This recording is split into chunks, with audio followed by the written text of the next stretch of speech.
வணக்கம். வாங்க இன்றைக்கி வீடியோவில் பேன் கேக் தாங்க. பார்க்கவே சூப்பராக இருக்குங்களா? சாப்பிடவும் செம்ம சூப்பராக இருக்கும். எப்படி செய்யலான்னு பார்க்கலாம்.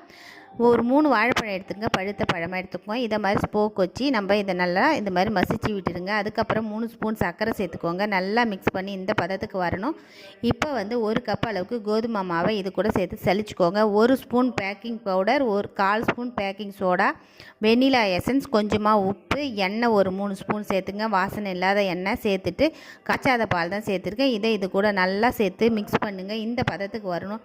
இப்போ ஒரு பாத்திரத்தை அடுப்பில் வச்சுட்டு, தோசைக்கல்லாக இருந்தாலும் பரவாயில்ல, நான்ஸ்டிக்காக இருந்தாலும் பரவாயில்ல, நீங்கள் இதில் வெண்ணெய் சேர்த்துக்கோங்க. வெண்ணெய் சேர்த்துட்டு இந்த மாதிரி மொத்தமாக தான் ஊற்றணும், மெலிசாக ஊற்றக்கூடாது. மேலே கொஞ்சமாக நெய் சேர்த்துக்கோங்க. நல்லா கம்மன்னு வாசத்தோட சாஃப்டாக வருங்க.